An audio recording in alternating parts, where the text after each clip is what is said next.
गर्मी में ससुराल की रसोई में टिंडे तोरी की सब्जी। यार आज फिर से सब्जी खत्म हो गई है। इतनी कम सब्जी लेकर आएंगे तो खत्म होगी ही। आज जाकर मम्मी से पूछती हूँ कि क्या मैं बाजार में जाकर सब्जी लेकर आ सकती हूँ। प्रीति बाहर शांति के पास आती है, जहाँ पर शांति हॉल में बैठकर टीवी देख रही थी। मम्मी जी, सब्जी खत्म हो गई है, क्या मैं बाहर से जाकर सब्जी लेकर आ जाऊँ? अरे नहीं बेटा, तुझे परेशान होने की कोई जरूरत नहीं है। तू आराम से घर में बैठ, मैं अभी जाती हूँ और जल्दी से सारी सब्जियाँ लेकर आती हूँ। इतना कहकर शांति घर से बाहर सब्जी लेने के लिए चली जाती है, जिसकी वजह से प्रीति गुस्सा हो जाती है। देखती हूँ आज कौन सी महान सब्जी लेकर आएगी। अगर आज फिर वही टिंडे तोरी लेकर आई ना तो देखूंगी। लेकिन मुझे तो टिंडे तोरी से भी प्रॉब्लम नहीं है। कोई बात नहीं, देखती हूँ ये हफ्ता कैसा जाता है। क्या वजह थी कि शांति कभी भी प्रीति को तो सब्जी लेने बाहर जाने ही नहीं देती थी, और आखिर यहाँ पर माजरा क्या है, आगे देखते हैं। शांति अपनी पड़ोसन शीला के साथ बाजार में सब्जी लेने जाती है। अरे सही है, तुझे ही अपने घर की सारी बागडोर अपने हाथों में ही लेनी चाहिए। क्या करना है, अभी से ही बहू को सब कुछ देकर। अभी बहू घर में नई नई है, उसे इतना कहाँ हिसाब किताब पता होगा। और बहुएं तो आजकल ऐसी ही आ रही हैं, उन्हें तो उंगली पकड़ाओ सीधा हाथ पकड़ लेती है। ना ही उन्हें काम करने का सेंस होता है और ना ही घर संभालने का। बिल्कुल सही कह रही है, बहुओं को कहाँ इतनी समझ होती है। अरे हमें देखो, हमें तो कितने सालों का एक्सपीरियंस है और अब तो हम एकदम पक्के हो चुके हैं। अब हम किसी भी चीज से मात नहीं खा सकते। क्या यहाँ पर शांति और शीला बिल्कुल सही हैं? क्या वो किसी भी चीज में मात नहीं खा पाएंगी? ये तो आगे ही पता चलेगा। अब दोनों ही एक सब्जी वाले के ठेले के पास पहुँच जाती हैं। अरे भैया, मुझे जरा आधी किलो तोरी, आधी किलो टिंडा घिया, आधी किलो पेठा और आधी किलो आलू दे दो। हाँ बिल्कुल, मुझे भी यही सारी सब्जी दे देना। जी माँ जी, अब तो मुझे भी पता चल गया है कि आप दोनों हमेशा ही सारी सब्जी आधी आधी किलो लेकर जाती हैं और खासकर यही सब्जियाँ होती हैं। अभी पैक करके देता हूँ। सब्जी वाला सब्जी पैक कर रहा था, क्योंकि हमें पता है कि कौन सी सब्जी सही है और कौन सी नहीं। गर्मियों में खासकर यही सब्जियाँ खाई जाती है। नहीं माँ जी, अभी इस समय तो भिंडी, अरबी, परवल, करेला और बाकी और सब्जी भी आ रही हैं। अभी खीरा, ककड़ी और भी बहुत कुछ है। आप कहे तो पैक कर दूं? अरे नहीं नहीं, हमें और कुछ नहीं चाहिए, तुम बस यही सब्जी दे दो। आधी आधी किलो सारी सब्जी लेने के बाद दोनों घर वापस आ जाती हैं।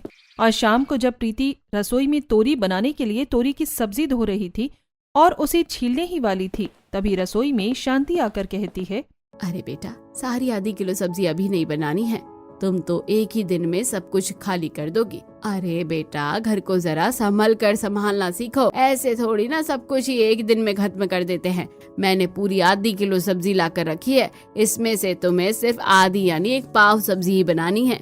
क्या कहा, इसमें भी आधी बनानी है? हाँ बिल्कुल, अब तुम तोरी छील लो। इतना कहकर शांति रसोई से बाहर चली जाती है और वहीं रसोई में प्रीति गुस्से में बड़बड़ाती है, पता नहीं मुझे मेरी सास कैसी कंजूस मक्खी चूस में ली है। नहीं, मेरी सास तो कंजूस भी नहीं है, फालतू चीजों में तो इतने पैसे खर्च कर देगी कि बस पूछो ही मत। एक सब्जी के समय पर पता नहीं कौन सी मौत आ जाती है। सब्जी आधी ही बनानी है। अरे परिवार के हिसाब से पहले ही आधी सब्जी लाकर दे रखी है, उसमें से भी आधी बनानी है। आखिर इसमें खाने को बचेगा क्या? प्रीति गुस्से में सब्जी काट रही थी और उसके बाद वो प्याज टमाटर भी काट लेती है। सब कुछ काटने के बाद जब प्रीति गैस पर कढ़ाई रखती है और उसके बाद उसके अंदर तेल डालकर सब्जी बनाने की तैयारी कर रही थी, फिर से शांति रसोई में आ जाती है और देखकर कहती है, हे भगवान, इतनी सी सब्जी में इतना सारा तेल कौन डालता है? चल बहू जल्दी कर, चल बहू कर कढ़ाई से तेल वापस निकाल। और तूने पूरा प्याज और पूरा टमाटर क्यों काटा है? अरे जब सब्जी का एक पाव बना रहे हैं तो प्याज और टमाटर भी तो आधा आधा डलेगा। तू भी ना, तेरे हाथ में बिल्कुल भी बरकत नहीं है। चल सारा सामान कम कर।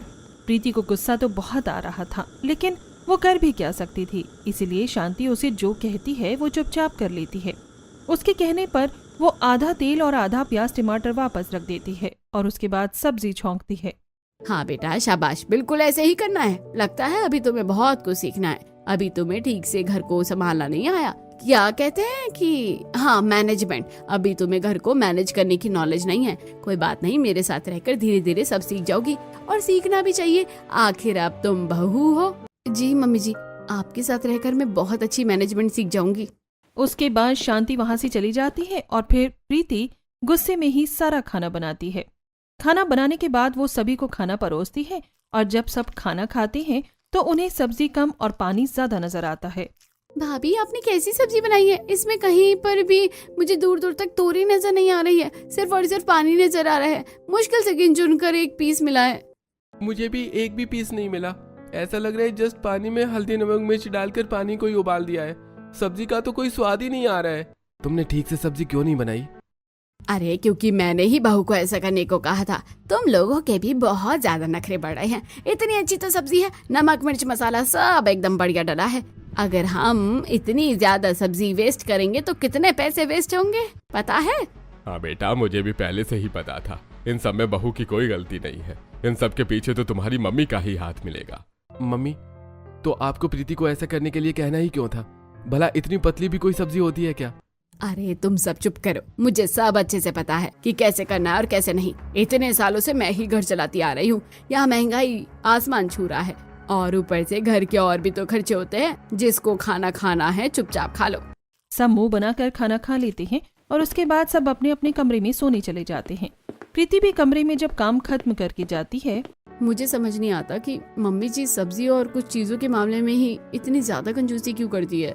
पता नहीं, शुरू से ही मम्मी का कुछ ऐसा ही रहा है। मुझे टिंडे तोरी खाने में कोई परेशानी नहीं है, लेकिन कम से कम सब्जी जरा ठीक से तो बने। सब्जी में कितना तेल डालना है, कितना मिर्च मसाले डालना है, सब मम्मी कंट्रोल करती है। कोई बात नहीं, तुम परेशान मत हो। हम धीरे धीरे मम्मी से इस बारे में बात करेंगे और उन्हें समझाने की कोशिश करेंगे। मुझे यकीन है कि समय के साथ सब ठीक हो जाएगा। वहीं दूसरी तरफ शांति और रमेश जब सोने की तैयारी कर रहे थे तब रमेश भी शांति को समझाने की कोशिश करता है। मुझे लगता है कि तुम्हें अपने बाकी खर्चों पर थोड़ा कंट्रोल करके और रसोई के खर्चों पर इतना ज्यादा ओवर कंट्रोल नहीं करना चाहिए। रसोई का खर्चा बल्कि जितना होगा उतना तो होना ही चाहिए। भले ही महंगाई बढ़ रही है, लेकिन अब खाना पीना तो ठीक से होना चाहिए। पहले की बात अलग थी, अब घर में बहू भी आ गई है। उसका इस तरीके से खाने पीने पर कंट्रोल करना ठीक बात नहीं है। रमेश की ये बात सुनकर शांति भड़क जाती है। अजी आपको मुझे इतना समझाने की जरूरत नहीं है। जैसा भी है जो भी है मैं अपने आप सब देख लूंगी। इतने सालों से घर चलाती आई हूँ ना, और सब मेरे अकॉर्डिंग ही चलता आया है, तो आगे से भी मेरे अकॉर्डिंग चलेगा। लेकिन भाग्यवान हमेशा सब कुछ एक जैसा नहीं चल सकता। समय के साथ हमें भी बदलना चाहिए। समय जरूर बदल सकता है, लेकिन समय के साथ शांति बिल्कुल नहीं बदलने वाली। जो कुछ भी जैसा था वैसा ही रहेगा। अब आप सो जाइए, बहुत रात हो गई है। उसके बाद दोनों सो जाते हैं और अगले दिन फिर से जब सुबह टिंडे और तोरी की सब्जी बनाने के लिए प्रीति को आधा पाव ही सब्जी बनाने के लिए शांति कहती है। प्रीति रसोई में खाना बना रही थी और वो सब्जी काट रही थी। अब इतनी सी सब्जी में पता नहीं किस किस का काम चलेगा और किस किस का नहीं। रात को भी मुझे सब्जी का सिर्फ पानी पानी ही मिला था, और आज देखते हैं क्या होगा। अब थोड़ी सी सब्जी में सबका काम नहीं चलने वाला था और सभी को खाने के लिए बहुत कम सब्जी दी जाती है। मम्मी, क्या आप थोड़ी एक्स्ट्रा सब्जी नहीं बना सकती? इतनी सी सब्जी में रोटी खाना पॉसिबल ही नहीं हो पाता है। तुम लोगों को तो बस हर दम शिकायत ही करनी होती है। बिल्कुल एहसान फरामोश हो। जो चीज मिली है उसकी तो कदर करनी ही नहीं होती है। अरे साथ में रायता भी तो है, उसके साथ खा लो। भैया इतने सालों की आदत है, जब आज तक नहीं बदली तो आज फिर से टोकने पर कैसे बदल जाएगी। अब तो ऐसा खाना खाने की आदत हो गई है। आप भी खाना खा लीजिए। उसके बाद सब चुपचाप खाना खा लेते हैं क्योंकि उन्हें पता है कि शांति से बहस करने का कोई फायदा नहीं है। जब प्रीति खाना खाने बैठती है तो उसके लिए सब्जी बहुत कम बचती है। ऐसा लग रहा है मैं टिंडे की सब्जी नहीं बल्कि टिंडे का अचार खा रही हूँ, क्योंकि इतनी कम सब्जी नहीं, इतना कम तो सिर्फ अचार होता है। मुझे तो टिंडे की सब्जी बहुत पसंद है, लेकिन किस्मत देखो खाने के लिए ही कितनी कम मिली है। यूं ही दिन गुजर रहे थे। उसके बाद एक दिन शांति अपनी पड़ोसन शीला के साथ बाजार घूमने जा रही थी। तब अरे तुझे पता है वहाँ पर सेल लगी है, चल एक बार जाकर देखते हैं कि सेल में क्या है। हाँ चल जल्दी चलते हैं। दोनों पास में एक मॉल के पास जाते हैं जहाँ पर बहुत बड़ी सेल लगी हुई थी। अब दोनों ही घर के लिए अटपटा सा सामान खरीदना शुरू कर देती हैं।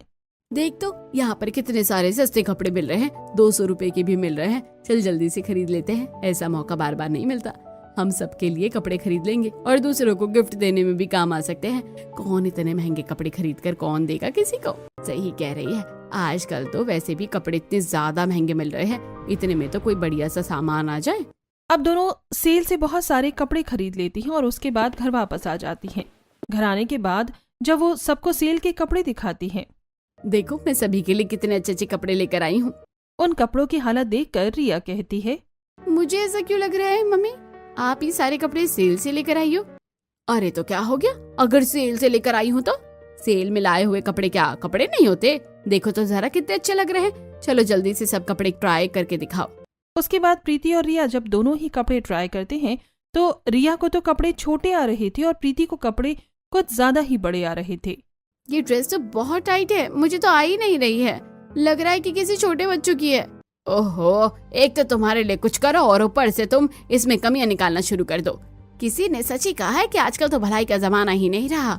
इसमें भला कमी निकालने वाली कौन सी बात है? जो बात सच है तो सच ही है ना। अब मुझे ये ड्रेस इतनी ज्यादा टाइट आ रही है कि मैं इसे पहनकर भी नहीं जा सकती, और मेरे लिए तो कुछ ज्यादा ही बड़ा है। ऊपर से मुझे लग रहा है कि सर्दियों का कोट है, तो इसे अभी लाने की क्या जरूरत थी? अभी तो गर्मियाँ चल रही है ना। अरे बेटा एक बात बता, सर्दियों में सर्दियों के कपड़े ज्यादा महंगे मिलते हैं ना। अभी ये बड़ा कोट हुआ तो क्या हो गया, सर्दियों तक तो शायद तुझे ये कोट बिल्कुल अच्छे से फिट हो जाएगा। शांति की बात सुनने के बाद रिया माथा पीट लेती है। हे भगवान, सच में मम्मी आप पता नहीं कौन सी बातें सोचती रहती हो। अब भाभी बड़ी हो गई है, कोई बच्ची थोड़ी ना है जो उनकी हाइट या वेट बढ़ेगा। और जिस हिसाब का खाना हम सब खाते हैं तो मुझे तो नहीं लगता कि हमारा वेट बढ़ेगा, बल्कि घट और जाएगा। अच्छा ठीक है, अगर ये कपड़े ठीक नहीं है तो कोई बात नहीं। वैसे भी सेल के कपड़े थे, इतने सस्ते मिल रहे थे, अगर हमें नहीं आएंगे तो किसी और के काम आ जाएंगे। अच्छा बहू, इन सारे कपड़ों को अच्छे से रख देना। इतना कहकर शांति वहाँ से चली जाती है, जिसके बाद प्रीति और रिया दोनों परेशान होकर कहती हैं, इतने सारे वेस्ट कपड़ों को आखिर मैं कहाँ रखूं? आखिर यहाँ सब ये क्या चल रहा है? मुझे लगता है भाभी आपको भी इन सब चीजों की आदत बना लेनी चाहिए। इस तरह दिन गुजर रहे थे। एक दिन जब प्रीति रसोई में खाना बना रही थी, आज वो घिया की सब्जी बना रही थी। फिर से आज घिया बहुत ही कम क्वांटिटी में बनाना था। एक तो यहाँ पर वही गिनी चुनी सब्जियाँ खानी पड़ती है और ऊपर से उनकी क्वांटिटी भी इतनी कम होती है। तो मेरा तो आज कुछ चटपटा खाने का मन कर रहा है। आज उनसे कहकर जरूर कुछ मंगाऊंगी। खाना बनाकर सभी को खाना परोसा जाता है, जिसे देखकर आज फिर से सब मुंह बना लेते हैं। कम से कम मम्मी आज के दिन तो आप कुछ अच्छा बनवा लेती। आज फिर से घिया की सब्जी है। आपको बताया कि मुझे घिया की सब्जी बिल्कुल भी पसंद नहीं है। इसके साथ आप कम से कम कुछ और बनवा लेती। हाँ बेटा, तूने बिल्कुल सही कहा। मुझे तो यहाँ पर तुम्हारे लिए 7 पकवान बनवाने चाहिए। इसमें शाही पनीर, छोले राजमा, चाप और भी पता नहीं क्या क्या बनवाना चाहिए था। हाँ बिल्कुल सही कहा मम्मी आपने। किसी दिन हमारे घर में ऐसा खाना बन जाएगा तो मैं तो बहुत खुश हो जाऊंगा। चुप करो, तुम तो कहीं के महाराजा हो ना, जो तुम्हारे लिए इतने सारे पकवान बनने चाहिए थे। अरे जो मिला है चुपचाप खा लो, वरना ये भी नहीं मिलेगा। उसके बाद सब खाना खा लेते हैं और अपने अपने कमरे में चले जाते हैं। मैं तो सच में बहुत परेशान हो गई हूँ। मुझे कुछ अच्छा और चटपटा खाना है। हाँ तो तुम चिंता क्यों करती हो? आज मैं तुम्हारे लिए खाने का कुछ अच्छा लेकर आया हूँ। अच्छा तो बताइए क्या लेकर आए हैं? एक तो तुम्हारी फेवरेट रसमलाई लेकर आया हूँ और तुम्हारा फेवरेट चिली पोटैटो। आप सच में बहुत अच्छे हैं, मेरा कितना ध्यान रखते हैं। Thank you so much. इतने दिनों में मेरा कुछ अच्छा खाने का मन कर रहा था, आज फाइनली खाने को मिल गया। उसके बाद प्रीति जल्दी जल्दी हड़बड़ाहट में खाना शुरू करती है और उसे इतनी जल्दी खाता हुआ देखकर रोहन कहता है, अरे अरे आराम से खाओ, तुमसे कोई तुम्हारा खाना छीन नहीं रहा है। कैसे बच्चों की तरह खा रही हो? माफ करना, मैं तो आपसे पूछना ही भूल गई। आप भी साथ में खा लीजिए। उसके बाद दोनों साथ में खाना खाते हैं और सो जाते हैं। यूं ही दिन गुजर रहे थे और शांति की आदत में कोई बदलाव नहीं आ रहा था। अगले महीने जब शांति को रसोई खर्ची के पैसे मिलते हैं, मैं आजकल देख रही हूँ बेटा कि तुम्हारे पास पैसे कम हो रहे हैं, कहाँ खर्च कर देते हो? अरे बस मम्मी, कहीं नहीं, मैं तो बस थोड़े से पैसे सेव करने की कोशिश कर रहा हूँ। हाँ तो मैं पैसे सेव करती तो हूँ, पैसों का ध्यान रखना, कोई फिजूल खर्ची नहीं होना चाहिए। और तुम भी। हाँ हाँ मम्मी, मेरी तो अभी अभी नई नई जॉब लगी है। शांति एक दिन बाजार से बहुत सारा सामान लेकर आती है, जिसमें छोटे लैंप और कुछ कलरफुल लाइट्स और उसके साथ कुछ घर के डेकोरेशन का सामान था। वो प्रीति को देते हुए कहती है, बेटा ये सारा सामान मैं वीर बाजार से लेकर आई हूँ और उसके पास ही चोर बाजार लगता है। आज मैं शीला के साथ वहाँ घूमने गई थी तो देखा वहाँ पर बहुत सारी अलग अलग तरह की चीजें मिल रही थी, तो मैं तो सारा सामान ले आई। क्या पता वहाँ फिर दोबारा जाने का मौका नहीं मिल पाता। नहीं, मैंने सोचा कि सारा सामान ले लेती हूँ, जब सस्ते में मिल रहा है तो खरीदने में क्या बुराई है। ठीक है मम्मी जी, लेकिन सारा सामान कहाँ रखना है? अरे जो उस स्टोर रूम का कैबिनेट है उसके अंदर रख देना। अब प्रीति सारा सामान लेकर वहाँ पर जाती है और जैसे ही वो कैबिनेट खोलती है तो उसके अंदर जो सारा सामान रखा हुआ था वो अचानक से उसके ऊपर गिर जाता है। हाय राम, मेरी तो कमर टूट गई। हाय राम, सारा सामान मेरे ऊपर आकर गिर गया। एक तो पहले ही इस बेचारे को सांस लेने की फुर्सत नहीं है, ऊपर से इसके अंदर इतना सारा सामान ठूस रखा है।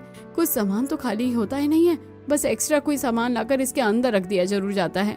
मुझे तो समझ नहीं आता कि मम्मी जी इतना सामान लेकर क्यों आती है, जब इन सामानों को हमें इस्तेमाल ही नहीं करना होता। उसके बाद प्रीति उठाती है और सारा सामान वापस सेट करती है और बाकी सारा सामान लाया हुआ भी वहाँ पर रख देती है। उसके बाद प्रीति बाहर आकर खाना बनाती है तो देखती है कि शांति ने फिर से बहुत ही कम सब्जी लाकर रखी हुई है। मैं तो सच में किसी दिन परेशान हो जाऊंगी। आज मुझे पेठा बनाना है, लेकिन आधे किलो पेठे में पूरे घर वालों का क्या होगा। मुझे शायद अब समझ आ रहा है कि अब मम्मी जी ऐसा क्यों कर रही है। पहले मुझे पता लगाना होगा, उसके बाद ही उनसे बात करूंगी। उसके बाद प्रीति सब्जी बनाती है और फिर आटा गूंथना शुरू करती है, जिसके बाद प्रीति गर्मा गर्म रोटी बनाती है। उसके बाद सभी को खाना परोसा जाता है, सब खाना खाते हैं। मम्मी, अगले हफ्ते मेरे कुछ कलीग घर पर आने वाले हैं, तो मैं आपसे रिक्वेस्ट कर रहा हूँ कि प्लीज उनके लिए कुछ अच्छा सा खाने के लिए बना देना। हाँ ठीक है, हम अच्छा ही खाना बनाएंगे उनके लिए। और तुम क्या कहना चाहते हो कि हम मेहमानों के लिए अच्छा खाना नहीं बनाते? मुझे नहीं पता, लेकिन हम जैसा खाना बनाते हैं वैसा कुछ भी नहीं बनाना है। कुछ खाने में अच्छा ही होना चाहिए। मैं नहीं चाहता कि दूसरों के सामने मेरी इंसल्ट हो। उसके बाद यूं ही दिन गुजर रहे थे और कुछ दिन बाद मम्मी जी सब्जी खत्म हो गई है। ठीक है, मैं तुम्हें पैसे दे रही हूँ और जाकर सब्जी ले आओ। बाकी तुम्हें तो पता है ना क्या क्या सब्जी लेकर आनी है। प्रीति पैसे लेती है और शांति के कहे अनुसार वही सारी सब्जियां लेकर आती है। तब रास्ते में उसके साथ नेहा भी आ रही थी। देखा, आज भी हमने कितनी कम सब्जी खरीदी है। मैं तो सच में परेशान आ चुकी हूँ। मेरा भी कुछ यही हाल है। मेरी सास भी मेरे साथ ऐसा ही करती है। आखिर हम दोनों की सास पड़ोसन जो है और इतने समय की सहेली जो है, तो दोनों की तो एक जैसी सोच ही होगी ना। पता नहीं कहाँ से हमें कंजूस सास मिल गई। अरे मुझे तो हमारी कंजूस सास भी नहीं लगती है, क्योंकि फालतू की चीजों में तो इतना खर्च करती रहती है कि बस पूछो ही मत। और जहाँ पर खर्च करना होता है वहाँ पर तो खर्च करने का नाम ही नहीं लेती। मुझे तो यही कारण लगता है कि फालतू की चीजों में पैसा इतना खर्च हो जाता है कि बाकी चीजों में फिर कटौती करती है। हाँ, मैंने भी इस बारे में मम्मी जी से बात करने की कोशिश भी की थी, लेकिन बात मानने को तैयार ही नहीं है। इस तरह दोनों आपस में बातें करते हुए अपने अपने घर आ जाती हैं। आज रात को फिर से प्रीति ने तोरी की सब्जी बनाई थी, लेकिन वही एकदम बिल्कुल पानी की तरह पतली, जिससे किसी को भी खाने में अच्छा नहीं लग रहा था। अरे इससे अच्छा तो होता कि हम कोई पतला सा पानी का सूप ही पी लेते, वो भी इससे ज्यादा शायद स्वादिष्ट लगता। खाना खाने के बाद जब सब अपने कमरे में जाते हैं तब रमेश शांति से बात करता है। अगर तुमसे कोई रसोई की जिम्मेदारी ठीक से नहीं संभाली जा रही है तो तुम बहू को जिम्मेदारी क्यों नहीं दे देती हो? देखिए, मैं अपने होते हुए तो ये जिम्मेदारियाँ किसी को नहीं दूंगी। जब तक मैं इस घर में हूँ तो सिर्फ मेरी ही मर्जी चलेगी और मेरे हिसाब से सब होगा। इस तरह सब कुछ बिल्कुल सेम था और सबके समझाने के बाद भी शांति की आदत में कोई सुधार नहीं आ रहा था, क्योंकि शांति चाहती थी कि सब कुछ उसके हिसाब से ही हो और उसे लगता था कि अगर बहू को कोई जिम्मेदारी मिलेगी तो उसका घर में रुतबा कम हो जाएगा। अगले दिन रिया जब कॉलेज में जाती है तो वो शांति से कहती है, मम्मी मुझे कुछ पैसे दे दो, मुझे कुछ सामान लेकर आना है। क्या लेकर आना है? हमारे कॉलेज में एक पार्टी है, मुझे उसके लिए एक ड्रेस लेकर आनी है। अरे तो तुझे पैसों की क्या जरूरत है? मैं तेरे लिए कुछ दिन पहले एक ड्रेस लेकर आई तो थी। मम्मी वो भी कोई ड्रेस थी क्या? बिल्कुल भी अच्छी नहीं थी, ऊपर से उसका डिजाइन भी इतना ज्यादा पुराना था। अगर मैं गलती से उसको पहनकर चली गई तो हर कोई मेरा मजाक उड़ाएगा। तुम्हारे तो इतने ज्यादा नखरे हो रहे हैं, एक तो तुम्हारे लिए कुछ करो, ऊपर से तुम्हें बस कमियां ही नजर आती है। बस मम्मी बहुत हो गया, मुझे अपने आप को जोकर नहीं बनाना है। वैसे भी पहले मेरे साथ ऐसा एक बार हो चुका है। आप मुझे पैसे दे देना, मुझे ड्रेस लेकर आनी है। इतना कहकर रिया गुस्से में अपने कॉलेज चली जाती है और आज पूरा ही दिन रिया का मूड बहुत ज्यादा ऑफ था। तब उसकी सहेली उसके पास आकर कहती है, क्या बात है, आज तेरा मूड इतना ऑफ क्यों है? नहीं ऐसा कुछ भी नहीं है, बस ऐसे ही। अच्छा एक बात बता, तू अपने घर पर कब बुला रही है? अब तो तेरी भाभी भी आ गई है, उनसे कब मिलवाने का इरादा है तेरा? तू तो कभी अपने घर बुलाती ही नहीं है। ये बात सुनकर रिया घबरा जाती है। मैं बस कुछ दिन में बुलाऊंगी, अभी हमारे घर में कुछ काम चल रहा है।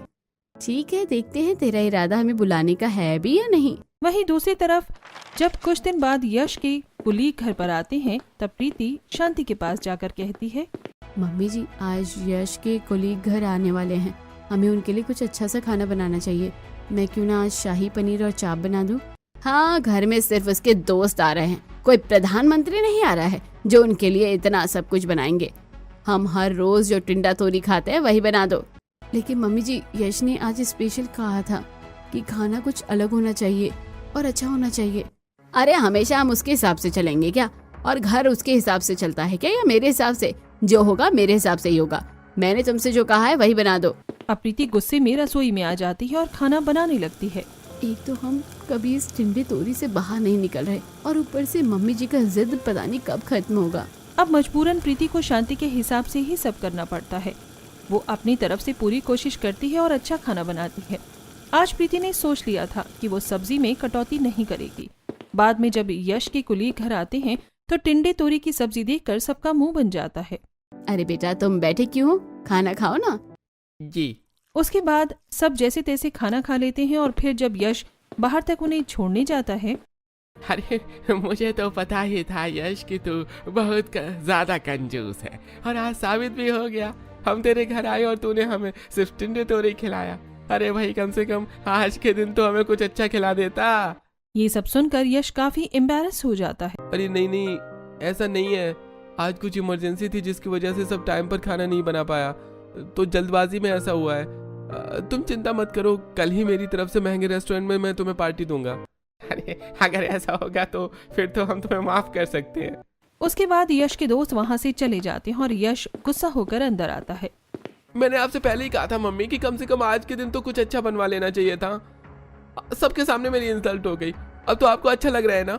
हर कोई मजाक उड़ा रहा था कि मैंने आज भी सिर्फ उन्हें बुलाकर टिंडे तोरे ही खिलाया है। बस मुझे तो पता था कि ऐसे ही कुछ होने वाला है, इसलिए तो मैंने अपनी सहेलियों को आज तक घर नहीं बुलाया। उन्होंने कितनी बार कहा है, लेकिन मुझे तो पता है कि हमारे घर पर कभी भी टिंडा तोरी के अलावा कुछ बनेगा ही नहीं। हाँ तो टिंडा तोरी खाने में क्या परेशानी है भला? नहीं, कोई परेशानी नहीं है। मुझे तो लग रहा है कि सारी परेशानी मेरे ही अंदर है। इतना कहकर यश गुस्से में वहाँ से चला जाता है। इस तरह यूं ही दिन गुजर रहे थे। एक दिन शांति जब बाजार से घर वापस आ रही थी तो वहाँ पर एक लड़की पैम्पलेट लेकर खड़ी हुई थी। अरे आंटी जी देखिए जरा, मैं आपके लिए बहुत अच्छा ऑफर लेकर आई हूँ। हाँ बताओ कैसा ऑफर लेकर आई हो? देखिए आंटी जी, आपको हमारे यहाँ पर सोना आधे रेट में मिल जाएगा। क्या कहा? आधे रेट में सोना मिल जाएगा? लेकिन ऐसा कैसे हो सकता है?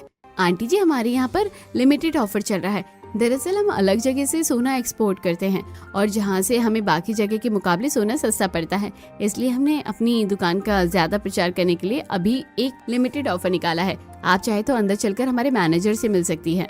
शांति और शीला जो हमेशा हर जगह सेल में जरूर जाती हैं, तब वो स्टोर के अंदर जाती हैं और वहाँ के मैनेजर से मिलती हैं। तो आपको सारी बातें समझ आ गई होंगी, और हम आपको सैंपल के लिए एक छोटा सा टुकड़ा सोने का भी देंगे। आप चाहे तो इस सैंपल को अपने साथ ले जा सकती हैं। अब दोनों सोने का बिल्कुल छोटा सा टुकड़ा लेकर घर आ जाती हैं, जिसके बाद शांति अपने घर वालों को सारी बात बताती है, जिसे सुनकर हर कोई ऐसा करने से मना कर देता है। मम्मी, आपको पता भी है आप क्या करने के लिए कह रही हैं? आप चाहती हैं कि हम सारी इन्वेस्टमेंट इस सोने को खरीदने में इस्तेमाल कर दें और इसको दूसरी जगह डबल दाम पर बेच देंगे तो हमें डबल मुनाफा होगा। लेकिन ऐसा करने में बहुत बड़ा रिस्क है। हाँ बिल्कुल, हमें क्या पता ये असली है या नकली। हाँ बिल्कुल, हम ऐसा कुछ नहीं करने वाले। अरे हम ऐसा करेंगे क्योंकि हमें सच्चाई का पता करने के लिए तो उन्होंने हमें ये टुकड़ा दिया है। क्या मम्मी, कहाँ आप उन लोगों की बातों में आ रही हो? ये तो चावल के दाने जितना एक छोटा टुकड़ा है। इस टुकड़े के बजाय हम कैसे उन पर विश्वास कर सकते हैं? अरे तो बेटा ये कोई मामूली चीज नहीं है। उन्होंने सैंपल के तौर पर इतना छोटा सोना भी तो दिया है, तो वो भी बहुत बड़ी बात है। पता नहीं कितने दुनिया वाले जहाँ जाते हैं, अब सबको फ्री में तो एक सोने का बिस्किट नहीं देने वाले। हम आज ही सुनार पर जाएंगे और इसे चेक करवाएंगे। उसके बाद शांति सबके साथ सुनार के पास जाती है। अरे हाँ भाई बिल्कुल, ये बिल्कुल असली सोना है। देखा, मैंने तो कहा ही था। और भला कौन ही मुझे उल्लू बना सकता है? मेरा नाम शांति है, शांति। उसके बाद भी परिवार वाले शांति को समझाने की कोशिश करते हैं, लेकिन वो किसी की एक नहीं सुनती। अगले दिन वो अपने पैसे ले जाकर वहाँ पर जमा करवा देती है और वहाँ से ढेर सारा सोना लेकर घर आ जाती है। घर आने के बाद जब वो सुनार से चेक करवाती है तो उसे पता चलता है कि वो सब नकली है। तब शांति रोते हुए घर आती है। हे भगवान, मैं तो लुट गई, बर्बाद हो गई। अब न जाने क्या होगा। पूरी जिंदगी भर मैंने बड़ी मुश्किल से एक एक रुपया जोड़ा था। ऐसे ही नहीं, मैंने कई बार कंजूसी की है। हमने तो तुम्हें पहले ही कहा था, लेकिन तुम हमारी बात समझने को तैयार ही नहीं थी। मुझे पता है अब हर कोई मेरे ऊपर गुस्सा करेगा। हाँ मानती हूँ मेरी गलती है, लेकिन अभी मुझे ताने देने के बजाय सोचो कि हमारे पास पैसे वापस कैसे आएंगे। अब तो भूल जाओ मम्मी, हमारे पैसे वापस आने नहीं वाले। इस तरह शांति के ऊपर एक पहाड़ टूट पड़ता है और वो अगले 2-3 दिन तक ना तो ठीक से खाना खाती है और ना ही किसी से बात करती है। वो बहुत ज्यादा दुखी थी। उसे इतना दुखी देखकर सब परिवार वाले उसके कमरे में जाते हैं और उसे सच बताते हैं। मम्मी जी, आपके पैसे वापस मिल गए हैं। प्रीति पैसे दिखाती है और शांति खुश होकर पूछती है, लेकिन बेटा, तुमने ये सब ऐसे कैसे कर दिया? हम सबको तो बहुत चिंता हो रही थी और हमें बिल्कुल भी विश्वास नहीं था, लेकिन तब प्रीति ने एक प्लान बनाया और अपने एक दोस्त जो कि पुलिस ऑफिसर है उसकी मदद ली। हमने आपका पीछा किया और पुलिस वालों ने वहां पर रेड मार दी। उन्हें उनका सारा स्कैम पता चल गया और हमें ऑन द स्पॉट हमारे पैसे वापस मिल गए। अगर वो हमारी मदद नहीं करते और थोड़ी सी भी देर हो जाती तो पुलिस वाले भी हमारे पैसे कभी वापस नहीं निकाल पाते। तुमने तो बहुत अच्छा किया बहू, तुम तो सच में बहुत समझदार हो। भाभी तो सच में समझदार ही हैं, लेकिन मम्मी हम लोगों को एक सीरियस बात करनी है। देखो, आपको जहाँ पर पैसे इन्वेस्ट नहीं करने होते हैं आप हमेशा वहाँ पर पैसे वेस्ट करती हो, और जहाँ पर पैसे लगाने चाहिए आप वहाँ पर कभी पैसे नहीं लगाती। हाँ शांति, अब तो तुम्हें समझना होगा, चलो हमारे साथ। तब शांति को स्टोर रूम में ले जाते हैं और वहां पर उसका लाया हुआ सामान दिखाकर कहते हैं, देखो जरा, तुम हमेशा फालतू का सामान घर में लाती हो, और जब आपकी रसोई में तुम्हें थोड़ा अच्छे से खाने पीने पर पैसा इस्तेमाल करना चाहिए वहां पर तुम हमेशा कतराती हो। मुझे लगता है कि अब तुम्हें समझना चाहिए और जो सही है वही करना चाहिए। दरअसल मुझे शॉपिंग का बहुत ही ज्यादा शौक है और जो भी चीज मुझे अच्छी लगती है मैं सोचती हूँ कि बाद में काम आ जाएगी और मैं खरीद लेती हूँ। और आपके सेल और शॉपिंग के चक्कर से हमें बहुत नुकसान होता है। तुम सब सही कह रहे हो, मेरे हाथों में पैसे रुकते नहीं हैं और इन सब चीजों की वजह से पैसे जो रसोई के खर्चे के लिए मिलते हैं सब खर्च हो जाते हैं। फिर मैं कहीं ना कहीं से रसोई के सामान में कटौती करती हूँ, लेकिन मेरी बहू ने साबित कर दिया है कि वो बहुत समझदार है, इसलिए मैं आज से रसोई और घर की जिम्मेदारी अपनी बहू को सौंपती हूँ। पहले मैं ऐसा करने से मुझे लगता था कि मेरी बहू हाथ से निकल जाएगी और मेरा रुतबा कम हो जाएगा, लेकिन अब मुझे अपनी बहू पर विश्वास है। उसने मुझे इतनी बड़ी मुसीबत से निकाला है तो वो घर को अच्छे से संभाल सकती है। इसके बाद सब खुश हो जाते हैं। अब अगले ही दिन प्रीति को पूरे महीने की रसोई खर्ची के लिए पैसे दिए जाते हैं। अब वो घर में सबके लिए अच्छा खाना बना रही थी। आज वो सबके लिए पनीर की सब्जी, परवल की सब्जी और करेले का भरवा भी बनाई थी, और आज अलग अलग तरह का खाना खाकर सबको बहुत अच्छा लगता है। तुमने तो सच में कमाल कर दिया। हाँ भाभी, सिर्फ कमाल ही नहीं, आपने उसके साथ धमाल भी कर दिया। हाँ बेटा, बहुत दिनों बाद ऐसा स्वादिष्ट खाना खाने को मिल रहा है। सच कहूँ तो मुझे भी खाना बहुत अच्छा लग रहा है। तो अब लगता है कि मेरा अपनी सहेलियों को बुलाने का समय आ गया है। भाभी, आप उनके लिए भी ऐसा ही खाना बनाओगी ना, तो ही मैं उन्हें बुलाऊंगी। हाँ बिल्कुल, तुम जैसा कहोगी मैं वैसा ही बनाऊंगी। कुछ दिन बाद प्रीति की सहेली खाने पर आती है और प्रीति सबके लिए बहुत अच्छा खाना बनाती है। मुझे अब समझ आ रहा है कि तुम हमें क्यों नहीं बुलाती थी, अपनी शेफ भाभी को हमसे छुपा रही थी। रिया, ये तो बहुत गलत बात है, अब से ऐसा नहीं होना चाहिए। हाँ बाबा, बिल्कुल नहीं होगा। मैं तुम्हारे लिए अब से टेस्टी लंच लेकर आऊंगी और जब तुम्हारा मन करे तो मेरे घर आकर खाना खा सकती हो। हालांकि अभी भी शांति की फिजूल खर्ची की आदत इतनी जल्दी खत्म नहीं हुई थी, लेकिन क्योंकि अब उसके पास ज्यादा पैसे नहीं रहते थे तो थोड़ा सा उसकी आदत में धीरे धीरे सुधार हो रहा था। प्रीति के बनाए बजट प्लान के हिसाब से वो एडजस्ट करने की कोशिश कर रही थी, और अब उनके घर पर कोई रिश्तेदार खाना खाने आता तो वो भी खुशी से खाना खाता था। सच कहूँ तो तेरी बहू अन्नपूर्णा है, कितना स्वादिष्ट और लाजवाब खाना बनाती है। ऐसा खाना खाकर मजा आ गया। मुझे अच्छा लगा कि तुम्हें खाना अच्छा लगा, दोबारा जरूर आना। अब तो मैं पक्का आऊंगी। हर कोई प्रीति की तारीफ करता था और घर पर आए मेहमानों का प्रीति काफी अच्छे से आदर सत्कार कर रही थी, जिसकी वजह से शांति को भी अच्छा लगता था। इस तरह पूरा एक महीना बीत जाता है और प्रीति कुछ पैसे लाकर शांति को देती है। मम्मी जी, पिछले महीने जो आपने रसोई खर्ची के लिए पैसे दिए थे, ये उनमें से बच गए हैं। बेटा, तूने तो सच में कमाल कर दिया। तूने सच में साबित कर दिया कि घर को कैसे अच्छे से संभाला जाता है। इन पैसों से तुझे अपने लिए जो खरीदना है तो खरीद सकती है। इस तरह शांति रसोई और घर की बागडोर प्रीति को सौंप देती है, और अब वो भी फिजूल खर्ची छोड़कर अपने परिवार वालों के साथ टिंडे और तोरी के अलावा अब गर्मियों की भिंडी, परवल और कटहल जैसी सब्जियों पर भी फोकस करते हैं।